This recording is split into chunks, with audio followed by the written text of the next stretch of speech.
Hello, I'm Sean Haley, Director of Music Ministries and organist for Kent Lutheran Church in Kent, Washington. We want to invite you to join us for an exciting musical journey, the renovation and installation of the Kent Grand Organ. After many years of work, planning, prayer, searching, and generous giving, we are reaching out to friends all across the world to help us finish the dream of renovating and reinstalling a historic organ. Hutchings Plaisted and Company's Opus 78, originally built in 1878 for the First Baptist Church of Salem, Massachusetts. Believed to be the third pipe organ built for the historic church constructed in 1804 following organs by Appleton and Simmons, Hutchings Plaisted Opus 78 has lived a long life. In 1924, following the trend and advancement of organ technology through the application of electricity, the Hutchings Plaisted organ was electrified with a 3-manual console and expanded. The work, performed by William W. Laws of Beverly, Massachusetts, consisted of a new choir division of 9 stops using recycled vintage pipework and components, additions to the existing grate and swell, further augmentation of the pedal, and preparations for a large echo division to be installed in the rear gallery of the church. While it could be considered unfortunate that the original key desk and action were lost, the work by Laws left the original chests and pipework otherwise essentially intact and unaltered.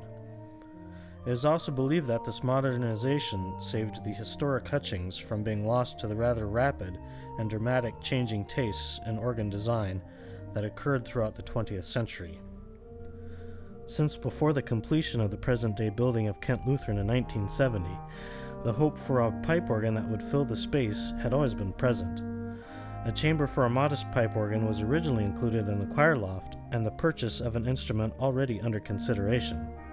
Sadly, with the cost overruns of the building construction, in addition the organist of the time being a salesperson for an electronic organ maker with only preference for that brand, a decision was made to purchase a somewhat used electronic instrument from the showroom.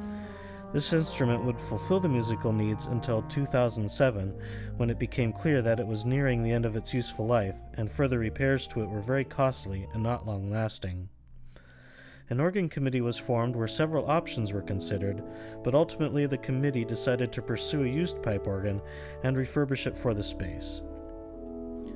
With that recommendation came the suggestion to locate the organ in the front chancel of the sanctuary, as well as the singers of the choir, so that musical leadership could take advantage of the acoustic and not require additional amplification of the instruments or singers, as had been the need in the past.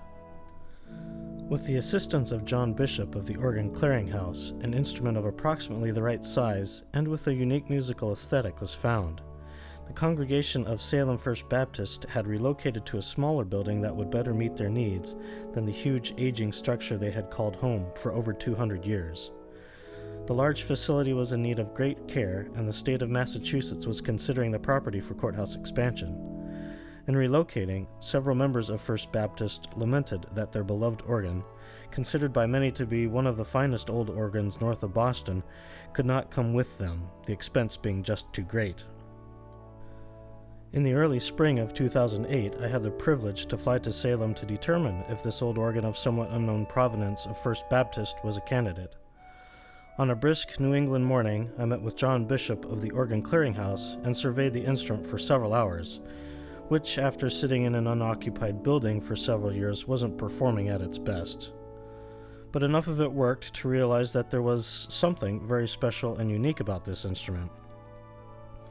At that time, there was only a suspicion of who the original builder was, until a few more clues were found and reinforced by additional historic documents. But the sounds and craftsmanship in the pipework and evident technical prowess of the original chests were clearly that of a Victorian-era master. Confident in the possibilities of this instrument, arrangements were made between Kent Lutheran and the state of Massachusetts to acquire the organ, and thanks to the speedy and heroic efforts of church members, funds were raised for its professional removal and shipping to Washington State. The organ was saved just before construction of the courthouse in Salem began. The stately brick building, once a busy faith community, fortunately was also saved, being relocated but a few hundred feet and rebuilt to become a library annex of the enlarged courthouse facility. Since 2011, with the help of our organ builder and church members contributing to cover installation cost, we have been fortunate to have a temporary pipe organ of 10 ranks, using 9 ranks from this wonderful organ while building improvements are completed and fundraising for the organ project continues. While this little organ cannot give us the full splendor of the finished instrument, it does give us an exciting preview of what we can anticipate, and we are eager to complete this project and share it with the entire musical community as its original owners had hoped. As this is a project of fairly sizable proportions, we hope you can help us fulfill the dream with your tax-deductible contribution. All funds raised go directly to the project, and during the year of 2016, all funds will be matched by a special commemorative fund. The links below will take you to the webpage of the Kent Grand Organ, where you can make a gift in any number of secure ways, as well as learn more about the organ, the project, and our vision for music in our downtown community of Kent. We thank you for your gifts and for your contributions, and for being a friend to this very special Grand Organ.